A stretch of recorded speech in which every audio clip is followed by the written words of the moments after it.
గ్రూప్తో చెప్పించండి, వాళ్ళకు కూడా లాభం జరుగుతుంది, సభ కూడా మంచిగా నడుస్తుంది. కాబట్టి దయచేసి ఆ దిశగా మీరు కూడా ఆలోచన చేయాలని కోరుతా ఉన్నా అధ్యక్ష.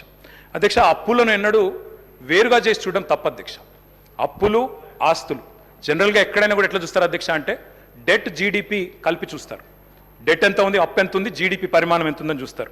ఇవాళ రేషియో కనుక మీరు చూసినట్టయితే, నిష్పత్తి కనుక చూసినట్టయితే 2-3 ఎగ్జాంపుల్ చెప్తాను సార్. ప్రపంచంలోనే అగ్రరాజ్యం మరి అమెరికా అధ్యక్ష మనందరికీ తెలుసు. అమెరికా యొక్క డెట్ జీడిపి రేషియో అధ్యక్ష 123%, 123%. Japan is the second largest economy in the world sir. Japan యొక్క డెట్ జీడిపి రేషియో 215%. భారత ప్రభుత్వం యొక్క డెట్ జీడిపి రేషియో 57%. 57%. తెలంగాణ యొక్క debt GSDP ratio 27.8% only. I humbly request all of you, దయచేసి మనం ఎంత రాజకీయంగా ఎన్ని మాటలని అనుకోవచ్చు, కానీ ఇవాళ నేను చెప్పేది నా సొంత కవిత్వం కాదు అధ్యక్ష. This is the latest RBI report. I'm happy to furnish it to all the honourable members sir. మీరు నిన్నగాక మొన్న రిలీజ్ చేశారు. Highest GSDP in the country 5,05,000 కోట్ల నుంచి 13,27,000 కోట్లకు పెరిగింది అని గొప్పగా మా బట్టన్న తర్వాత ముఖ్యమంత్రి గారు ఫోటో పెట్టి నిన్నగాక మొన్ననే రిలీజ్ చేసినారు. పర్ఫార్మెన్స్ మాది, ఫోటోలు వాళ్ళవి, పర్వాలేదు సార్, ఏమి ఇబ్బంది లేదు. కానీ నెంబరే కదా సార్ అధ్యక్ష. ఇంకొక మాట అధ్యక్ష, లయబిలిటీస్ చూసుకుంటే, డెట్ చూసుకుంటే, అప్పు చూసుకుంటే అధ్యక్ష కింది నుంచి 28 రాష్ట్రాలు సార్ దేశంలో. 28 రాష్ట్రాల్లో ఇవాళ అప్పుల్లో ఎక్కడుంది తెలంగాణ అంటే 24వ ర్యాంకులో ఉంది సార్. 24వ ర్యాంక్. ఆర్థిక మంత్రి గారు ఇక్కడే ఉన్నారు.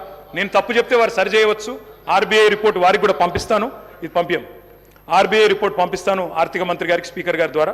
దయచేసి చూడాలని చెప్పి నేను కోరుతా ఉన్నాను అధ్యక్ష. ఇవాళ లేనిది ఉన్నట్టు, ఉన్నది లేనట్టు, రాష్ట్రం అప్పుల పాలైపోయిందని మాట్లాడుతూ ఉన్నారు అధ్యక్ష.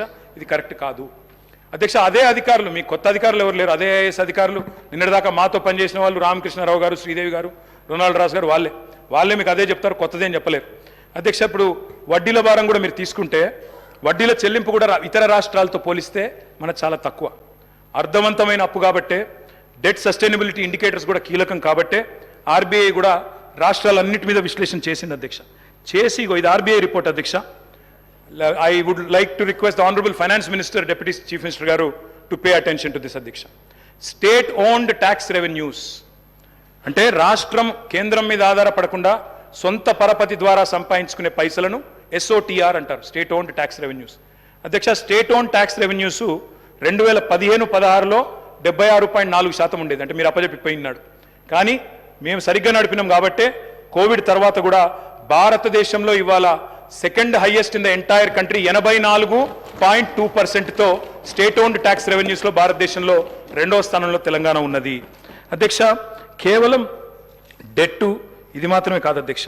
తెలంగాణ ఎన్ని విజయాలు సాధించిందంటే మల్టీ డైమెన్షనల్ పావర్టీ, బహుముఖ పేదరికాన్ని తగ్గించే దానిలో భారతదేశంలో అత్యంత ప్రభావవంతంగా పనిచేసింది తెలంగాణ అని. రాజకీయాల కోసం మమ్మల్ని విమర్శ చేయాలంటే చేయండి, కానీ రాష్ట్రాన్ని దయచేసి అబాస్పాలు చేయవద్దని చెప్పి నేను గౌరవ అధికార పార్టీ సభ్యులను కోరుతా ఉన్నా, అధికారంలో ఉన్న మంత్రులను కూడా కోరుతా ఉన్నా.